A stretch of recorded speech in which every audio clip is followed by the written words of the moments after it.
परमात्मा के महान उज्ज्वल तेज और पुंज, गोलोक, वैकुंठ लोक और शिवलोक की स्थिति का वर्णन तथा गोलोक में श्याम सुंदर भगवान श्री कृष्ण के परात्पर स्वरूप का निरूपण।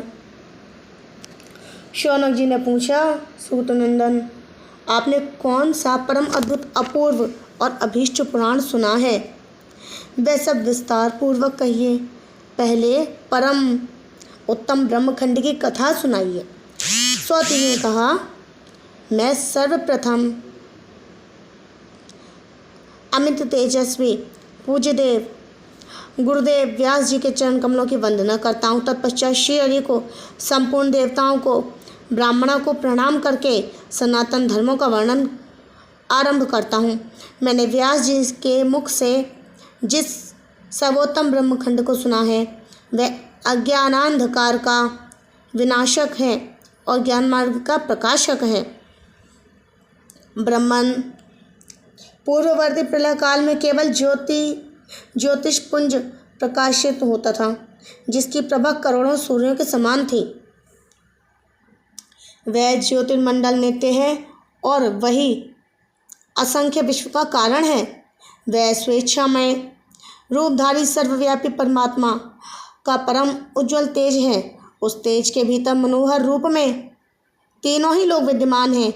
विप्रवर, तीनों लोकों के ऊपर गोलोक धाम है, जो परमेश्वर के समान ही नित्य है।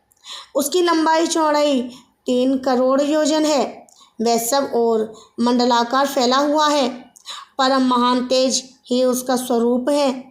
उस चिन्मय लोक की भूमि दिव्य रत्नमयी है। योगियों को स्वप्न में भी उसका दर्शन नहीं होता है, परंतु वैष्णव भक्तजन भगवान की कृपा से उसको प्रत्यक्ष देखते हैं और वहाँ जाते हैं। अब प्राकृत आकाश तथा परम व्योम में स्थित हुए उस श्रेष्ठ धाम को परमात्मा ने अपनी योग शक्ति से धारण कर रखा है। वहाँ आदि व्याधि, जरा, मृत्यु तथा शोक और भय का प्रवेश नहीं है। उच्च कोटि के दिव्य रत्न द्वारा रचित असंख्य भवन सब ओर से उस लोक की शोभा बढ़ाते हैं। प्रलय काल में वहाँ केवल श्री कृष्ण रहते हैं और सृष्टि काल में वह गोप गोपियों से भरा रहता है। गोलोक से नीचे 50 करोड़ योजन दूर दक्षिण भाग में बैकुंठ और वाम भाग में शिवलोक है। ये दोनों लोक भी गोलोक के समान ही परम मनोहर हैं। मंडलाकार बैकुंठ लोक का विस्तार 1 करोड़ योजन है। वहाँ भगवती लक्ष्मी, भगवान नारायण सदा विराजमान रहते हैं। उनके साथ उनके 4 भुजा वाले पार्षद भी रहते हैं। बैकुंठ लोक भी जरा, मृत्यु आदि से रहित है। उसके वाम भाग में शिवलोक है, जिसका विस्तार 1 करोड़ योजन है। वहाँ पार्षदों सहित भगवान शिव विराजमान हैं। गोलोक के भीतर अत्यंत मनोहर ज्योति है, जो परम आह्लादजनक तथा नित्य परमानंद की प्राप्ति का कारण है। योगी जन योग एवं ज्ञान दृष्टि से सदा उसी का चिंतन करते हैं। वह ज्योति ही परमानंददायक, निराकार एवं परात्पर ब्रह्म है। उस ब्रह्म ज्योति के भीतर अत्यंत मनोहर रूप सुशोभित होता है, जो नूतन जलधर के समान श्याम है। उसके नेत्र लाल कमल के समान प्रफुल्ल दिखाई देते हैं। उसका निर्मल मुख शरद पूर्णिमा के चंद्रमा की शोभा को तिरस्कृत करने वाला है। उसके रूप लावण्य पर करोड़ों कामदेव निछावर किए जा सकते हैं। वह मनोहर रूप विविध लीलाओं का धाम है। उसकी 2 भुजाएं हैं, एक हाथ में मुरली सुशोभित है, अधरों पर मंद मुस्कान खेलती रहती है। उसके श्री अंग दिव्य रेशमी पीतांबर से आवृत हैं। सुंदर रत्नमय आभूषणों के समुदाय उसके अलंकार हैं। वह भक्त वत्सल हैं। उसके संपूर्ण अंग चंदन से चर्चित तथा कस्तूरी और कुमकुम से अलंकृत हैं। उसका श्रीवत्स भूषित वक्षस्थल कांतिमान कौस्तुभ से प्रकाशित है।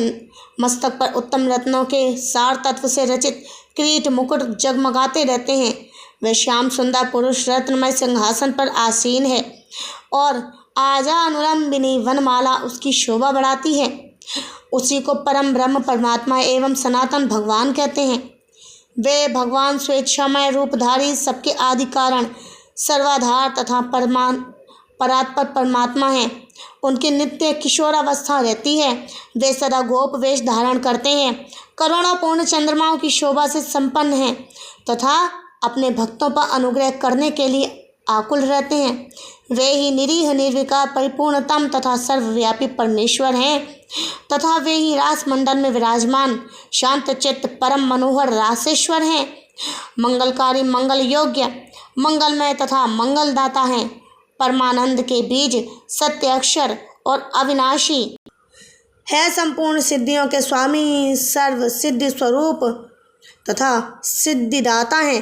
प्रकृति से परे विराजमान ईश्वर निर्गुण नित्य विग्रह आदि पुरुष और अव्यक्त हैं। बहुत से नामों के द्वारा उन्हीं को पुकारा जाता है।